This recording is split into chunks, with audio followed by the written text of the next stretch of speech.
بسم اللہ الرحمن الرحیم۔ فرحاد علی تیمور، دیوتا،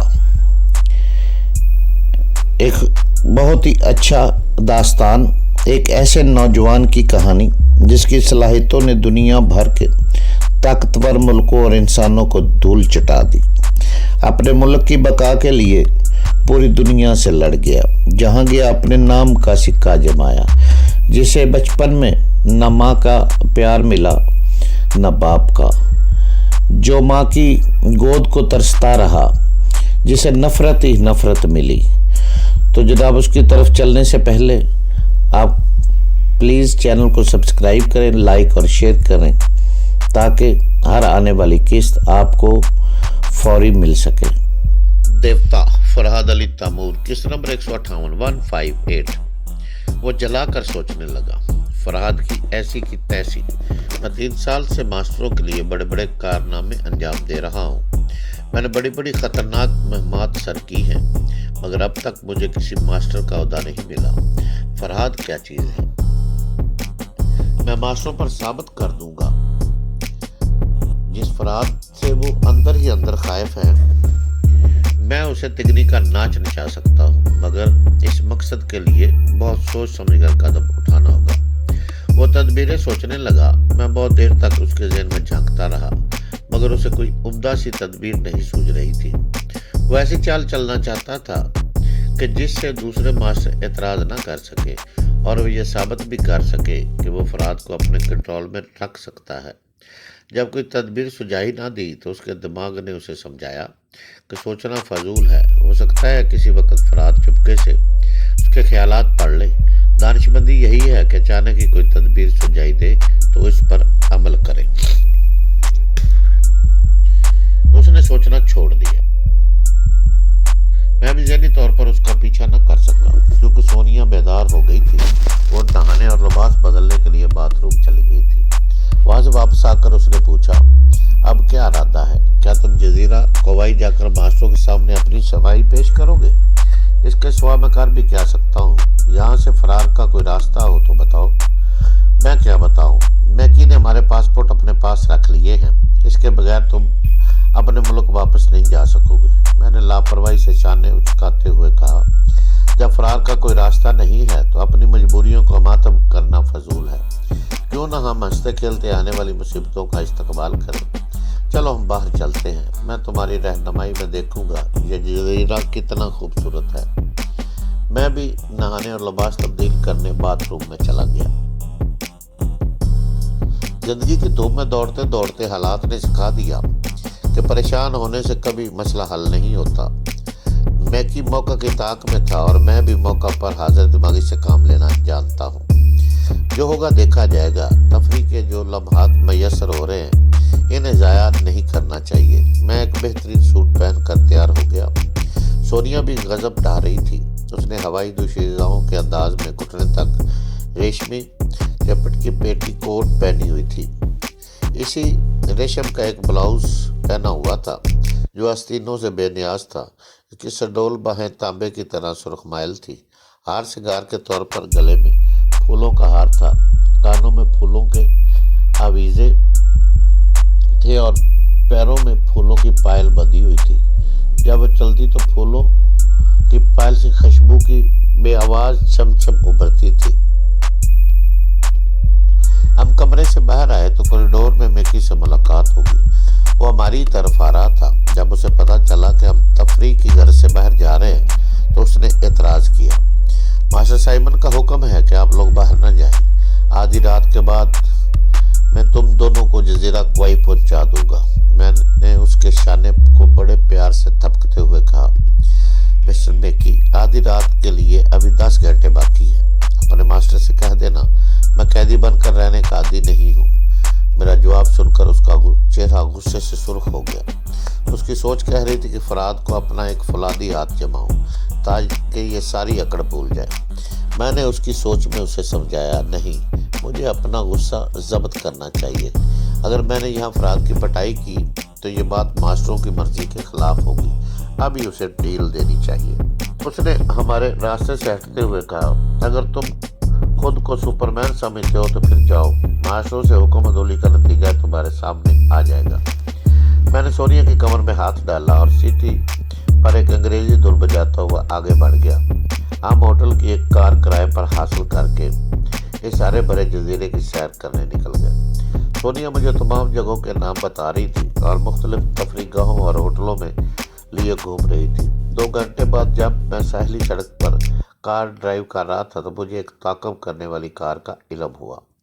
मैं अकबनुमा आईने में जर्द रंग की कार को कई बार देख चुका था और ये सोचकर उसे नज़रअंदाज कर दिया था कि उसका 2-4 बार नजर आना महज इत्तेफाक है।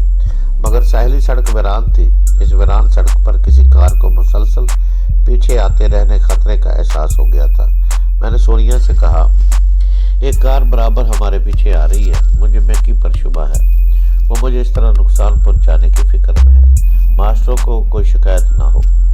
सोनिया ने पलट कर पीछे की तरफ देखा, फिर मुझसे कहा, ये मैकी की कार नहीं है, लेकिन मैं सुबह से मैकी के तेवर को समझ रही हूँ, वो तुम्हें शायद पसंद नहीं करता।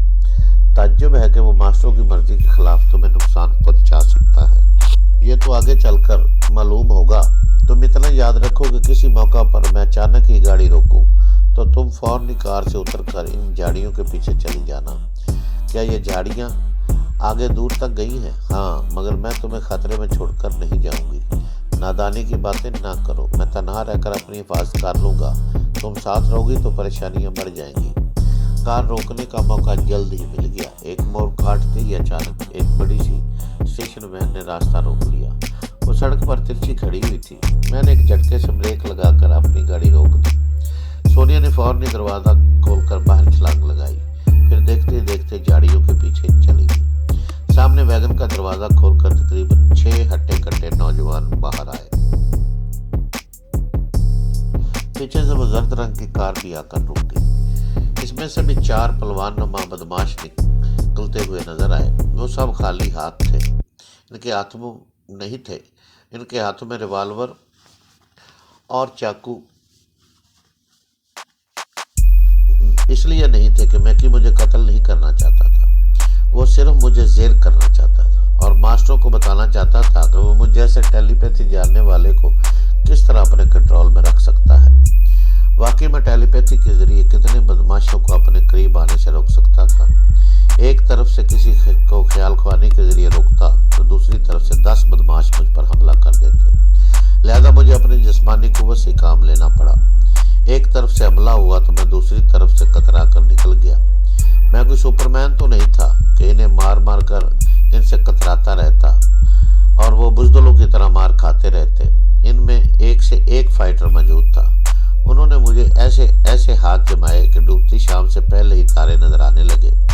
ऐसी हालत में 2 बदमाशों ने मुझे पीछे से पकड़ लिया। 2 और आ गए और मेरी टांगों से लिपट गए। मुझ पर ताबड़तोड़ लाते घोंसे पड़ने लगे। इसी वक्त तक सोनिया की समझ में यह बात आ गई कि सब नेते हैं और कोई मुझे जान से नहीं मारना चाहता। वो दौड़ती हुई मेरी मदद के लिए इन बदमाशों के करीब आई और अपने आने पंजे खोल दिए। इसी वक्त एक बदमाश ने एक लंबा चाकू निकालकर इसकी नोक मेरी गर्दन पर रखते हुए कहा, देखो सोनिया, मैकी के मुकाबले पर ना आओ। हमारे बास ने कहा है कि इस आदमी को जिंदा सलामत उसके पास पहुंचाया जाए। अगर तुम हमारे किसी आदमी को नुकसान पहुंचाओगी तो इस आदमी की जिंदगी की जमानत नहीं दी जाएगी। सोनिया बेबसी से मुझे देखने लगी। मैंने उससे कहा, सोनिया, इसकी बात मान जाओ और आगे आगे देखो होता है क्या। सोनिया ने खामोशी से अपने पंजे समेट लिए और मुझे पकड़कर घसीटते हुए वो वैगन की तरफ ले गए। उसकी पिछली सीट पर मुझे सोनिया के साथ बिठाया गया और फिर दूसरे बदमाश हमारी निगरानी के लिए बैठ गए। इनके बाद वैगन वापस मुड़कर एक नामालूम मंजिल की तरफ जाने लगी। कमबख्तों ने मुझे मार मार कर पिपला करके रख दिया था। सुबह मास्टर यूशे ने मुझे ज़हनी अज़ियतें पहुंचाई थी। इसके बाद अपने 2 आदमियों को मेरी अच्छी तरह मुरम्मत करने के लिए कहा था। दोपहर को सोनिया ने ऐसे जमकर मालिश की थी कि हड्डियों का दर्द किसी हद तक ज़ायल हो गया था। मगर अब इन बदमाशों ने मुझे फिर तोड़ फोड़ कर रख दिया था। मैं पिछली सीट पर नीम दराज होकर करह रहा था और दिल में कह रहा था, बेटे फराद, एक टेलीपैथी का इल्म जानकर खुद को हीरो समझने लगे हो।